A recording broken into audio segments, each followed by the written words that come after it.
ሰላም ጤና ይስጥልን ውድ የቻናላችን ተከታታዮች የፕሮግራማችን ቤተሰቦች ይህ አብዲራዋ ቲዩብ ነው።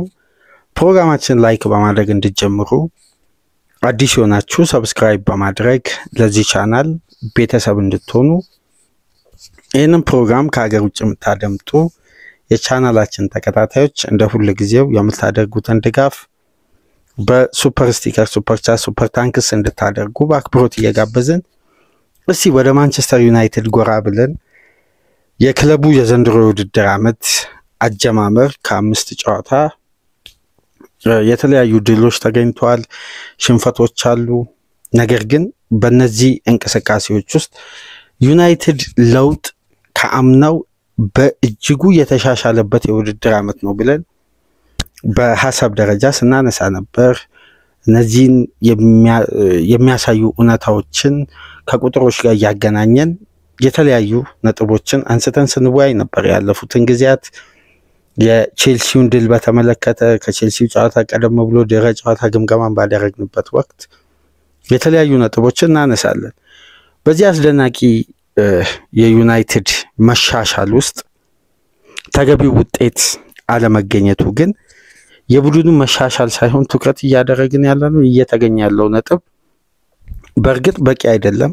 ነገር ግን ይሄ ጉዳይ ሂደቱ ከጊዜ ወደ ጊዜ መሻሻልና በነጥብ ሲታገዝ ዩናይትድ ምን ያክል ካለፉት ጊዜያት የተሻለ እድገት ሊያሳይ እንደሚችል የተሻለ ውድድር ዓመት ሊያሳልፍ እንደሚችል በተለይ ደግሞ ቡድኑ ይሄ ቅንጅት በሩበን አሞሪም ውስጥ መታየቱና አንዳንድ ጨዋታዎች ላይ ደግሞ የአሰልጣኙ ግትርነት በምርጥ 11 በኩል የሚያስተላልፉት ውሳኔ ያልተጠበቀ ሰርፕራይዝ ውሳኔ ለምሳሌ በማንቸስተር ደርቢ ካሰሜሮን በኡጋርቴ የቀየሩበት መንገድ በምርጥ 11 ማይኑ የሚያገኛቸው ደቂቃዎች ጥያቄዎች አሉ እዚህ ጋር።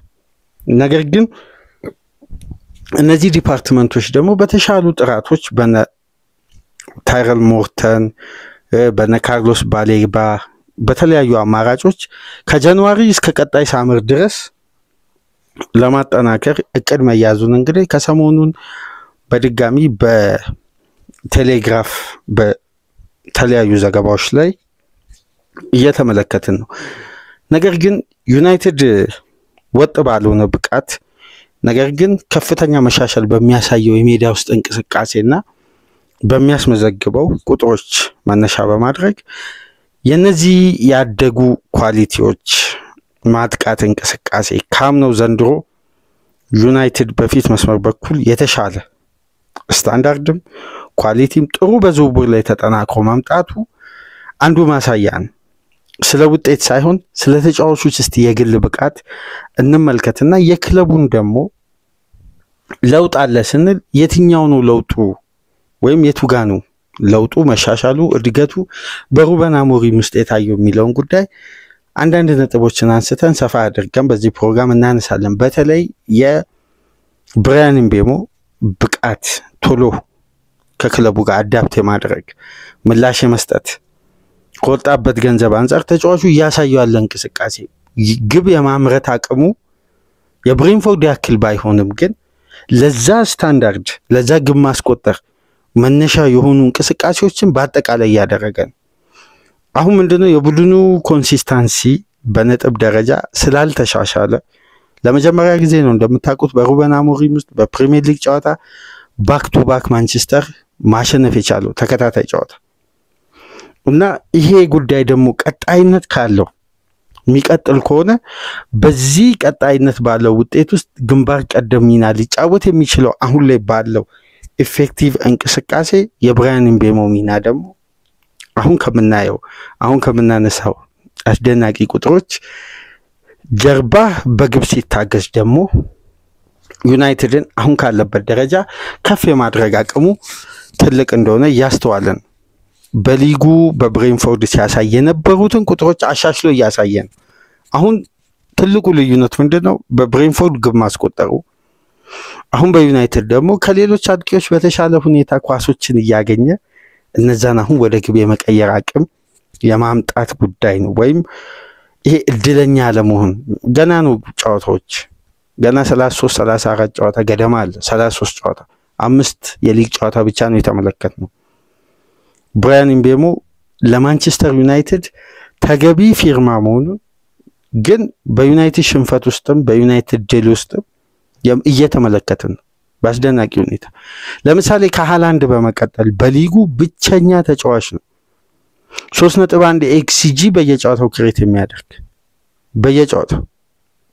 የዩናይትድ ከፔናልቲ ውጪ እስካሁን ድረስ ባሉ እንቅስቃሴዎች ውስጥ በአጠቃላይ በየጨዋታው ከሚያደርጋቸው የማጥቃት እንቅስቃሴ ውስጥ 3.1 ኤክስጂ ከሃላንድ በመቀጠል ያለ ፔናልቲ ክሬት ያደረገ ተጫዋች አምና በደንብ እዚህ ጋር ልብ ማለት ያለብን ኢምቤሞ በሊጉ ያስቆጠራቸው ግቦች በአነስተኛ ኤክስጂ በ7.5 ኤክስጂ ነው ከፍተኛ ቁጥር ያለውን ግብ ማስቆጠር ይቻላል። በአነስተኛ ኤክስጂ ከፔናልቲ ውጪ ባሉ እንቅስቃሴዎች ማለት ነው። ይሄ ተጫዋች አሁን በዩናይትድ ቤት መረጋጋትና ፈጣን ምላሽ ሰጥቷል፣ ግን በቂ አይደለም የግቡ ቁጥር። ግን የእንቅስቃሴውን ሂደት ደግሞ ስንመለከት የብሬንፎርዱ ብቃት ማንቸስተር ቤት እየተደገመ ገና በ5 ጨዋታ ይሄ ተጫዋች የሚያደርጋቸው እንቅስቃሴዎች በተጋጣሚ የመጫወቻ ቦክስ የሚነካቸው ኳሶች ክሬት የሚያደርጋቸው ትላልቅ ሙከራዎችና ኢላማቸውን የጠበቁ ሙከራዎች የማንቸስተር ዩናይትድን ማጥቃት እንኳን የክለቡ ዳታ አናሊሲሶች መተው ሲመለከቱ አንዳንድ ጉዳዮችን ኢንቨስቲጌት እያደረጉ ነው። በእውነታውን በአሞሪም ውስጥ ማንቸስተር ዩናይትድ ካልተሻሻለ እስከመቼ ጊዜ ነው ጊዜ ሊሰጣቸው የሚችለው? አይ ጊዜ ይሰጣቸው መሻሻሎች አሉ ከተባለ ደግሞ የትኛው ነው መሻሻል የትኛው ነው ከዩናይትድ ጋር የቀጠለው ድክመት የሚለውን ጉዳይ እንግዲህ ዘርዝሮ አትሌቲክስ በማንቸስተር ዩናይትድ ሪፖርተር አማካኝነት ይዞ ወጥቷል። እነዚህን እስቲ ነጥቦችን አንስተን በዚህ ፕሮግራም የተወሰኑ ሐሳቦች ላይ እንወያያለን። ማንቸስተር ዩናይትድ ነገ በምሳ 8:30 ጨዋታ ወደ ጂቴክ ኮሚኒቲ ስቴዲየም ተጉዞ ብሬንትፎርድን ይገጥማል። ይሄ ጨዋታ ወሳኝ ነው። ብራያን ኢምቤሞ የቀድሞ ክለቡን ነው የሚገጥመው።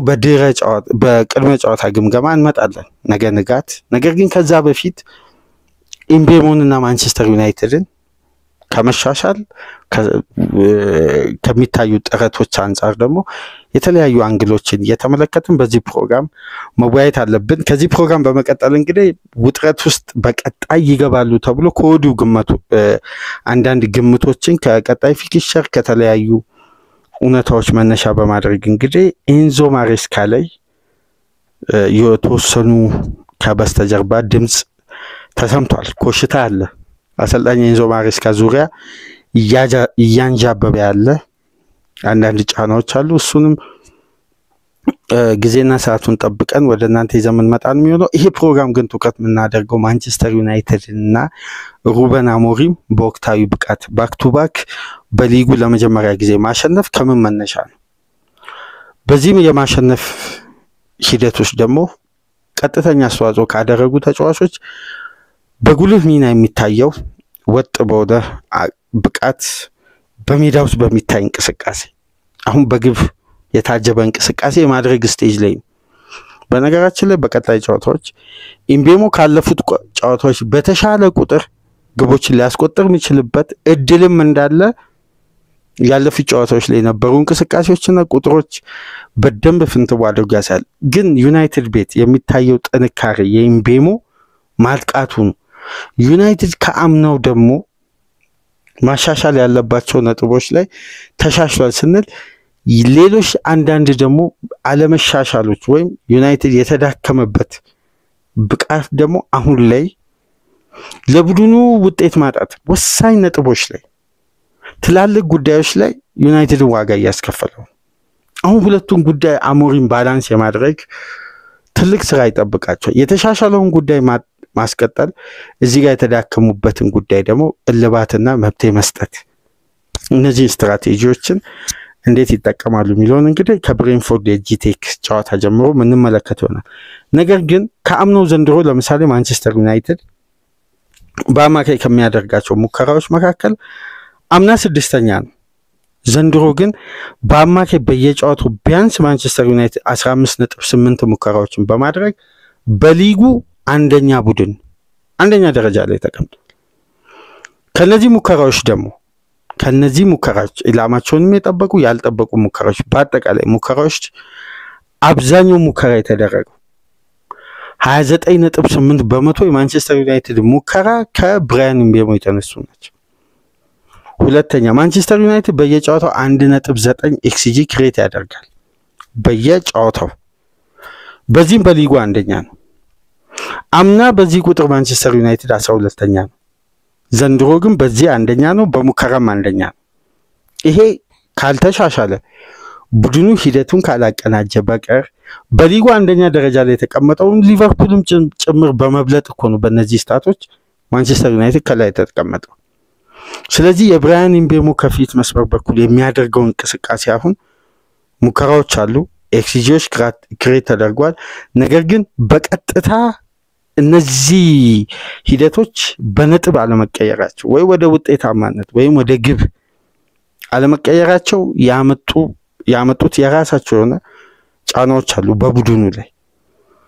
ማንቸስተር ዩናይትድ በየጨዋታው ከሚያሳያቸው ትላልቅ እድገቶች መካከል አምና ለምሳሌ ቡድኑ በመጀመሪያ 45 ሙከራ ማድረግ ግብ ማስቆጠር ጫናዎችን የመፍጠር አቅሙ በጣም ዝቅተኛ ነው። ዘንድሮ ግን ካስተዋላችሁ ማንቸስተር ዩናይትድ ከረፍት በፊት ከፍተኛ ኢንቴንሲቲ እና የፊዚካል ብልጫ ያደረገ ነው። ተጋጣሚዎች ላይ የተገኙትን እድሎች እንግዲህ እድለኛ ባለመሆን ትላልቅ አጋጣሚዎች ያለፉት የሚገኙት አሁን ባለፉት 5 ጨዋታ የተመለከተው ከፉላም ጋር ብሩኖ ፈርናንዴስ ፍጹም ቅጣት ምት ከአርሴናል ጋር የነበረው የፈርስት ሃፍ ያ ሁሉ ሙከራ ያ ሁሉ ብልጫ በግብ አለመታጀቡ ከማንቸስተር ሲቲ ጋር የጀመሩት የመጀመሪያ 15 ደቂቃ የነበረው ኢንቴንሲቲ አለመቀጠሉ ነገር ግን ያለፉትን ሁለት ጨዋታዎች በእነዚህ ጉዳዮች ላይ ጠንክሮ ዩናይትድ በመስራት በርንሌን እና ቼልሲን ማሸነፍ ችሏል በተከታታይ እነዚህ በሜዳቸው ማለት ነው ባክ ቱ ባክ በኦልድ ትራፎርድ በተከታታይ ማሸነፍ። ታዲያ እነዚህ ጉዳዮች ክለቡ ላይ የተፈጠሩት ትላልቅ መሻሻሎች መካከል እነዚህ ከላይ የሚጠቀሱ ናቸው። ሌላኛው ከፔናልቲ ውጪ ክሬት የሚደረጉ የጎል ኤክስጂዎች አምና ማንቸስተር ዩናይትድ በዚህ በኩል 16ኛ ነበር በሊጉ። በአንድ ወቅት ከሊጉ የወረደው ሳውዛምፕተን ይበልጠው ነበር። ዘንድሮ ግን ማንቸስተር ዩናይትድ በዚህ ረገድ ደግሞ ከፍተኛ ቁጥር በማስመዝገብ 1.6 ከፔናልቲ ውጪ ኤክስጂዎችን ክሬት በማድረግ በሊጉ ሁለተኛ ነው። ለምሳሌ አምና በተጋጣሚ ፋይናል ሰርድ የተሳኩ ፓሶችን በማድረግ በኩል ማንቸስተር ዩናይትድ አምና 12ኛ ነበር። ፋይናል ሰርድ ላይ ዩናይትድ በጣም ዝቅተኛ ፓስ የሚያደርግ ቡድን ነበር። በዘንድሮ የውድድር ዓመት ግን በተጋጣሚ የመጫወቻ የመጨረሻው የሜዳ ክፍል ላይ ክለቡ 33.8 የተሳኩ ፓሶችን በማድረግ 5ኛ ደረጃ ላይ ተቀምጧል። ከነዚህ ውስጥ ደግሞ 21.6% የተሳኩ ፓሶች የተደረጉት በብራያን ምቤሞና በብሩኖ ፈርናንዴዝ ነው። አሁንም የምቤሞን አስተዋጽኦ ተመልከቱ። በዚህ እንቅስቃሴ ላይ ወደ ፔናልቲ ኤሪያ በቀጥታ ፓስ በተደረጉ እንቅስቃሴዎች ለምሳሌ በሊጉ ሁለተኛ ነው ማንቸስተር ዩናይትድ። በሊጉ እያንዳንዱ ማነሳላችሁ ነጥቦች ብትመለከቱ የአንድ ቡድን የማጥቃት እንቅስቃሴ ጥራታቸውን ሲጠብቁ እነዚህ ቁጥሮች ከፍ ይላሉ። ይሄ ጥራት ነው እንግዲህ ወደ ግብ አልቀየር ያለው። አሁን የቤንጃሚን ሼሽኮ ቀጣይ ጨዋታዎች ላይ ሁነኛ የመጣበት ሚና የሚያሳይበት ወቅት ነው። አሁን ተከታታይ ጨዋታ በቋሚነት ጀምሯል። ጫናውን አዳፕት እያደረገ የመጣ ነው። ልዩነት የመፍጠር እድሎችን አሁን በተረጋጋ መልኩ የሚያገኝበት ሰዓት ነው። ስለዚህ ከቤንጃሚን ሼሽኮ አንድ ነገር እንጠብቃለን። ምናልባት ከብሬንፎርድም ጨዋታ ጀምሮ ሊሆን ይችላል። በተጋጣሚ የመጫወቻ ቦክስ ውስጥ አሁን ስለሚነኳቸው ኳሶች ነው በከፍተኛ ሁኔታ ማንሳት ያለበት። ማንቸስተር ዩናይትድ በዘንድሮ የውድድር ዓመት 27.6 ኳሶችን በአማካይ በተጋጣሚ የመጫወቻ ክልል በየጨዋታው ይነካል። ይሄ ታች አብዛኛው የሚደረገው ደግሞ በብራያን ምቤሞ ነው። በብራያን ምቤሞ የተደረጉት ታቾች ደግሞ በተጋጣሚ የመጫወቻ ቦክስ ወደ ሙከራ የመቀየራቸው እድል 68% ዘንድሮ ከፍ ያለ ነው ከአምናው ማንቸስተር። የአምናው ማንቸስተር እኮ በተጋጣሚ የመጫወቻ ቦክስ ውስጥ የዘንድሮውን ተች ግማሽ አይነካም ይላል የኦፕታ ስታቲክስ። ይሄ ማለት ማንቸስተር ዩናይትድ ወደ 12.9 ኳሶችን ነው በአማካይ አምና በተጋጣሚ የመጫወቻ ቦክስ ውስጥ ሚነካው። ከነዚህ ንክኪዎች ደግሞ አብዛኛው የሚደረጉት ወደ ተጋጣሚ የመጫወቻ ቦክስ ፓስ የተደረጉ ወይም በቢልድ አፕ የተቀናጁ ሂደቶች ሳይሆኑ ከሴት ፒስ እና ክሮስ ከሚደረጉ ኳሶች ላይ የሚነካቸው ኳሶች ነው ክለቡ በአማካይ። ይሄ የማጥቃት ጥራቱን በጣም ዝቅተኛ ያደረገው ለዛ ነው አምና። ለዚህም ይመስላል እኮ ማንቸስተር ዩናይትድ በ38 ጨዋታ 44 ግብ ያስቆጠረው። ዘንድሮ ግን በነዚህ ተቾች ምክንያት ክለቡ 3ኛ ደረጃ ነው ያለው። አምና 12ኛ ላይ ነው የሚቀመጠው። አሁን በፔናልቲ ኤሪያ ይሄን ያክል ተች አድርጎ አብዛኛውን ተች የሚያደርገው ተጫዋች ደግሞ ብራያን ምቤሞ ከሆነ የማንቸስተር ዩናይትድ የማጥቃት እንቅስቃሴ በብራያን ምቤሞ መምጣት ምን ያክል እንዳደገ የሚያሳይ ነው። አድጓል፣ ተቀይሯል። የማንቸስተር ዩናይትድ የማጥቃት ስትራቴጂም ሂደቱም በደንብ በተሻለ ሁኔታ አድጓል። ነጥብና ተደጋጋሚ ጨዋታን የመግደል ወይም ክለቡን ከስጋት ያጸዳ እንቅስቃሴና ግብ የማስቆጠር አቅም። ስለዚህ አሰልጣኙ የቀየሩት ትላልቅ ለውጦች አሉ በራሳቸው ቅርጽ። አሁን በነጥብ አለ መታገዙ፣ አሰልጣኙ በሚያስተላልፉት ውሳኔ የክለቡ ደጋፊዎች ቅሬታ ውስጥ መውደቃቸው፣ እንደነዚህ አይነት ጉዳዮች ናቸው እንግዲህ መብት እየተበጀላቸው ወይም ከጫና እየራቁ በመጡ ቁጥር የቡድኑ ወጥ የሆነ ኮንሲስተንሲ ምን ልናስተውል ምንችለው። ነገር ግን ዩናይትድ ከአምናው ደግሞ ዘንድሮ ያልተሻሻለበት እና በአስገዳጅ ሁኔታ መሻሻል ያለበት ትላልቅ ነጥቦች አሉ። የመጀመሪያውና ትልቁ ምንም አይነት ድርድር የሌለው ጉዳይ ማንቸስተር ዩናይትድ በዘንድሮ የውድድር ዓመት በከፍተኛ ሁኔታ ማሻሻል ያለበትና የነ ምቤሞ ኳሊቲ የመጨረሻ አሁን አስደናቂ እንቅስቃሴ እያሳዩ ነው። የቡድኑ የማጥቃት ጥራት ከፍ አድርጓል። ማንቸስተር የማጥቃት ችግር የለበትም። የትኛውም ቡድን ላይ እድል ይፈጥራል፣ በደንብ ጫና መፍጠር ይችላል። ዋነኛው ነጥብ ግን እድልም ጫናም የማጥቃት እንቅስቃሴም ፍሎውም በተቀናጀ ሁኔታ ፋይናል ሰርድ ገብቶ ወደ ግብ ማይቀየር ከሆነ ምላሹ ሁሌም ምንድነው የሚሆነው? ክለቡ ላይና አሰልጣኙ ላይ ጫና ይፈጥራል። በጣም የሚገርማችሁ በዘንድሮ የውድድር ዓመት ማንቸስተር ዩናይትድ ማጥቃቱ በዚህ ደረጃ ተሻሽሎ ዋነኛው ጉዳይ መሻሻል ሳይሆን መሆን ያለበት ወይም ይሄ ስታንዳርድ 100% ለአንድ ቡድን ካላደገ በሊጉ ላይ በየጨዋታዎቹ 3 ነጥብ የማሳካት ዕድል በጣም ዝቅተኛ የሚሆነው ሾት ኮንቨርዥን ሬት ነው። የተሞከሩ ሙከራዎች ወደ ግብ የመቀየር አቅማቸው ነው። በዚህ ረገድ ማንቸስተር ዩናይትድ አምናም 19ኛ ዘንድሮም 19ኛ ነው። ተመልከቱ፣ በሙከራ በኩል በሊጉ ዘንድሮ አንደኛ ነው ብያቸዋል። እነዚህ ሙከራዎች ግን ጥራት የጎደላቸው ሙከራዎች ናቸው ወይም በኤክስጂም ቅርብ የሆኑ የመቆጠር አቅማቸው ግን በጣም ዝቅተኛ ነው። 4% ነው የማንቸስተር ዩናይትድ ሾት ኮንቨርዥን ሬት። ይሄ በጣም ሰፊ ጋፕና ጥራት ይጎለዋል። ጥራት የሚጎለው በተጫዋቹ ኳሊቲዎች አይደለም ወይ በተጫዋቾች ስታንዳርድ አይደለም። የመጨረሻ የፋይናል ሰርድ ውሳኔና ዩናይትድ የሚጠቀመውን ኢነርጂ በውጤት የመቀየር አቅሙ በጣም ዝቅተኛ ሆኗል ዘንድሮ። አምናም ይሄ ችግር አለ። እነዚህ ችግሮች መፈታት አለባቸው። ይሄ ችግር ሳይፈታ ደግሞ የአንድ ቡድን የማጥቃት ጥራት በፈለገ ኳሊቲ ቢስተካከል እነዚህ ችግሮች ካልተቀረፉ አደጋው ሁሌም በማንቸስተር ዙሪያ ከፍ እያለ ነው የሚመጣው። አሁን ኦቨርና አንደር ፐርፎርም በሚያደርጉት እንቅስቃሴ ከተመለከትን አምና 20ኛ ነው ዘንድሮ 19ኛ ነው።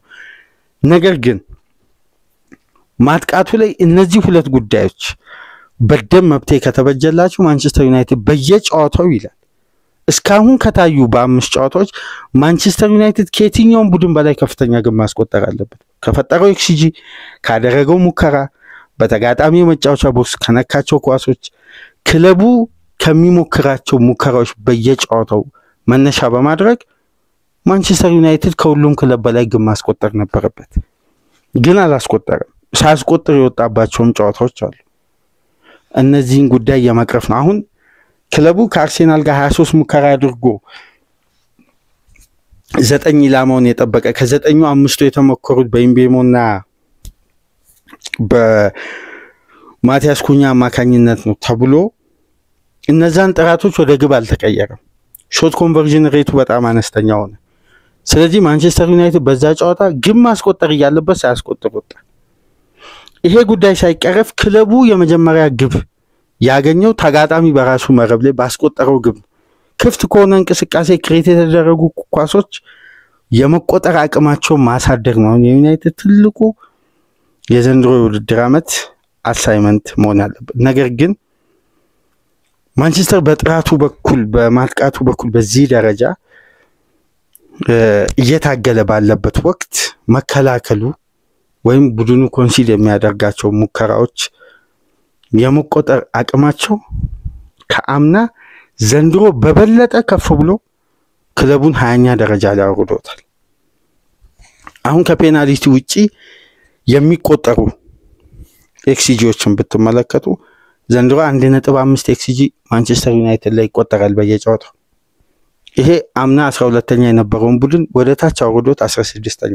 ማንቸስተር ለማጥቃት እንቅስቃሴ ተጋላጭ ሆነ ቡድን ሆኗል። ሁለተኛ በየጨዋታው ክለቡ ከሙከራ በኩል ኮንሲል የሚያደርጋቸው ከፔናልቲ ውጪ ያሉ ኤክስጂዎች አምና 10ኛ ደረጃ ላይ ነበር። ዘንድሮ ወርዶ 20ኛ ደረጃ ላይ ተቀምጧል 1.5 በየጨዋታው።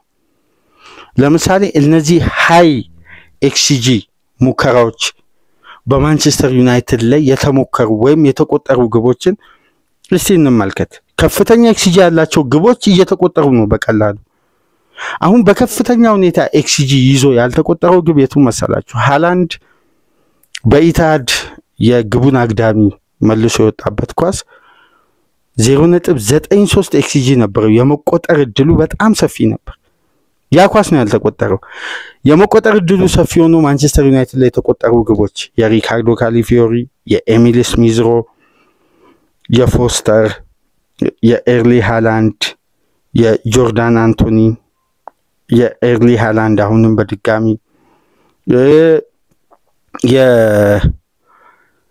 የካስታኛ ከፉላም ጋር ከፍተኛ ኤክስጂ ያለው ሙከራ ተደርጎ ብሎክ ተደርጓል።